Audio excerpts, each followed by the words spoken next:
questão de número 30 do capítulo 6. Essa questão aqui é menos trabalhosa do que a questão 29, a sua antecessora. Na figura, dois blocos estão ligados por um fio que passa por uma polia.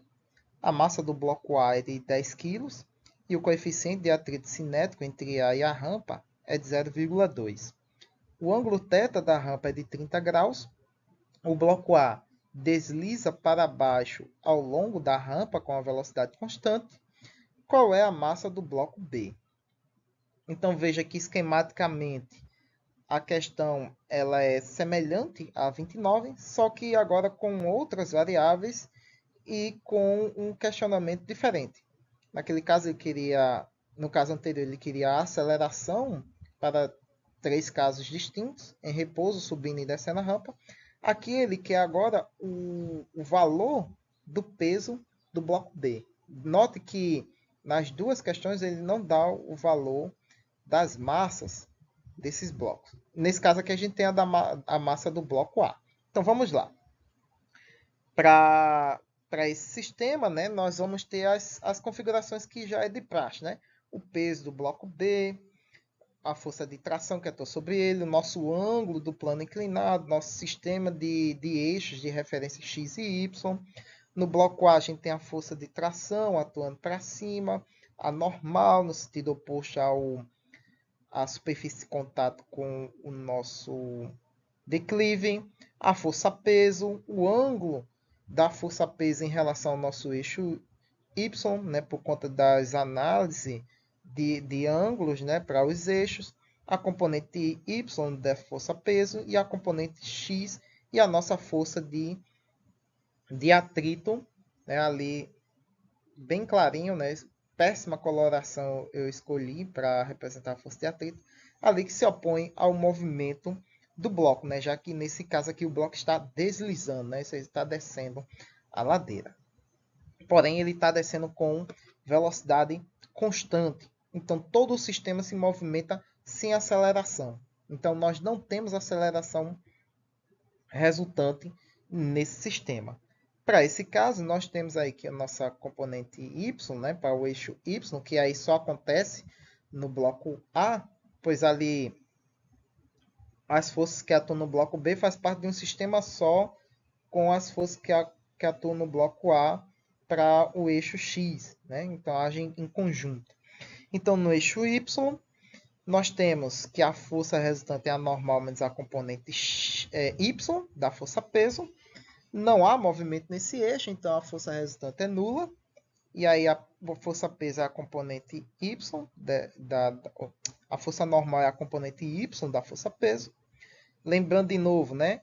Força de atrito, coeficiente vezes a normal. Então, a normal é o módulo da força-peso vezes cosseno de θ. Então, a nossa força de atrito fica sendo μkF do peso vezes cosseno de θ. Então, essa é a nossa força de atrito, né, que atua ali sobre o bloco A.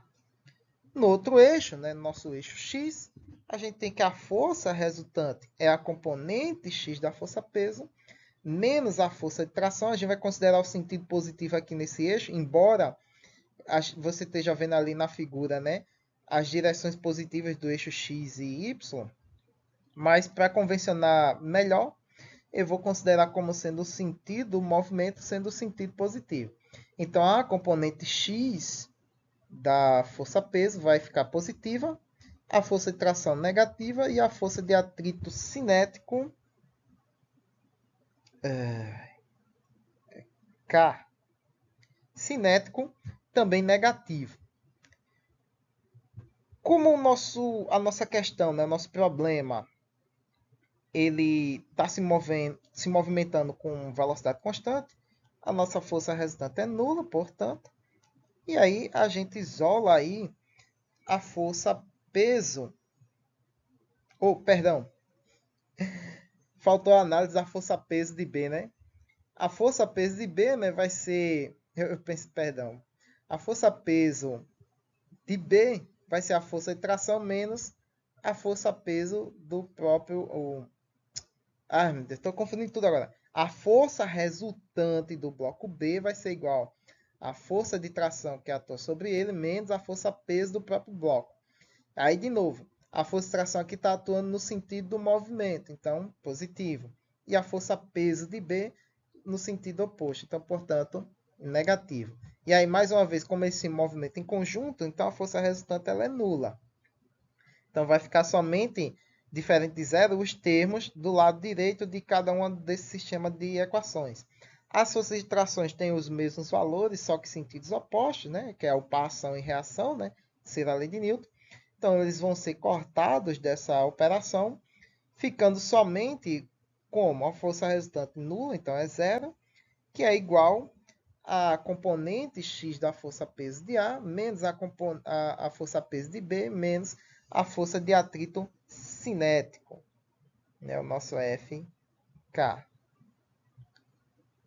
Como a gente quer a massa de B, então a gente isola a força peso de B, né, do lado de um dos lados da igualdade, que vai ser igual aí a componente x menos a força de atrito.